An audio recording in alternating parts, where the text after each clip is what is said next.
ba yung mga Speaking ginawa of ko? ganyan, na sana pinagdaan, sana ganito, sana ganyan, sana kung ano man yung sinasabi mo ngayon, Coach. Meron lang akong gustong i-follow up dun sa sinabi mo na, kasi ang ganda nung sinabi mo na mamamatay tayong lahat. Yes. Ano yun, kung realist ka, naniniwala ka sa reality, tama yun, mamamatay tayong lahat. Yes. Ito yung question ko.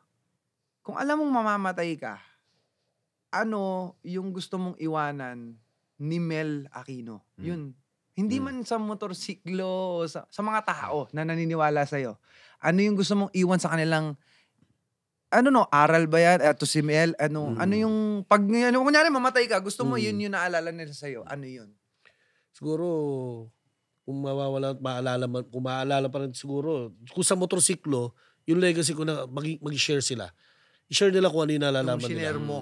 Kung ano yung nangyari. Kung ano meron So Alam yun sa'yo. lang, walang dapat ako yung pinakamagaling sa motorcycle. Hindi eh. Ang sa akin, You just gusto have- kong matandaan nila Yes. sa akin yung naging istorya ng buhay ko eh. Yes. Kung paano ako nagsimula nung wala ako, paano ako nagkaroon, at paano rin ako nakatulong sa mga nasa paligid natin. Kasi, gaya ka lang sabi ko, dadaan ka lang dito sa mundo to eh. Bagay, Mag-iwan ka domino na. effect mo Oo, na, no? Yung domino effect tinuro na mo, ituturo nila. It only gives yung hindi one naman- person to make a difference eh. Yes, sir. Diba? Yung hindi naman motorcycle industry, yung bilang Mel, ano yung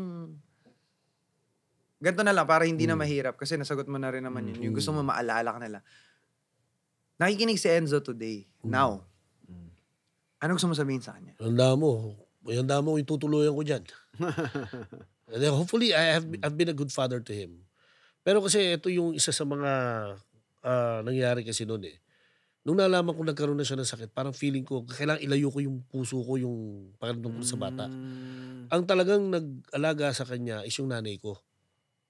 Kasi dumating yung time nung sabi ko, bakit ko iaano yung sarili ko sa kanya?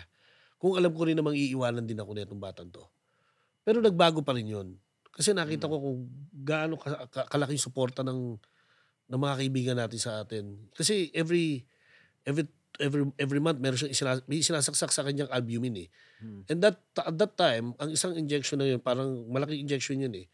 Yung albumin is yung white egg yun eh, na it cost 3,500. Minsan ang sinasaksak sa kanya, 2 hanggang 3. Yung araw na yun. Nung time na yun. Sa Sobra. isang araw, Coach? Sa loob ng isang buwan. Sorry. Sa loob ng isang buwan. Kaya pag bumaba yung yung albumin niya, kailangan siya saksakan. Kumbaga yung maintenance niya. Yung maintenance niya eh. Oo eh. Kasi nga tuloy-tuloy yung yung paglaki ng tiyan niya. Naninilaw siya. Dumating nga yung time, sabi ko nga, kailangan iiwas ko muna yung sarili ko. Total, nandiyan na yung ibang tao, tumutulong naman sa amin. Focus ako sa trabaho ko. Pero wala ka bang Wala ka bang Regrets? Regrets marami. Yes, regrets. Sobrang dami. Ano yun? Pwede Na mo kasi sana- sabihin sa kanya ngayon na kasi baka sana- you can, Sana ibinigay ko pa yung buong oras ko sa kanya. Kasi kung 3 years lang ibinigay sa akin ng Panginoon, kung alam ko rin na yun lang din ang ibibigay sa akin, sana binigay mo pa. i-spend ko yung buong 3 years na sa kanya. Pero sabi mo nga, lesson yun. Lesson, Kumbaga, it's a big lesson for me. Turning point ko yun okay. sa buhay ko. Nakala ko tapos na. Akala ko eto na, ganito lang magiging buhay ko. Pero dumating yung time na siya yung nagbigay sa akin ng lakas, nagbigay sa akin ng bagong Nag-ayos ng utak. With the nag-ayos ng utak. responsibility. Yes. Na hindi pala dapat pabayaan.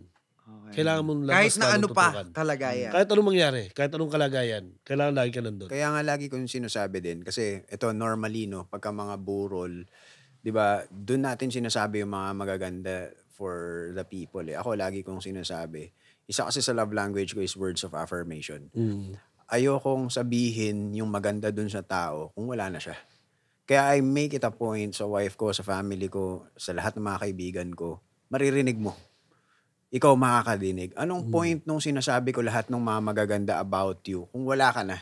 Diba? Kaya ako, I make it a point, sabi ko sa sarili ko, i-affirm ko lahat ng mga people in my circle na nandito pa. hanggat nandito pa at maririnig nila at kung dadating yung time, kukunin ni Lord, time's up na, wala akong sasabihin na, sayang, hindi ko nasabi. Nasabi ko lahat. Sabi lahat.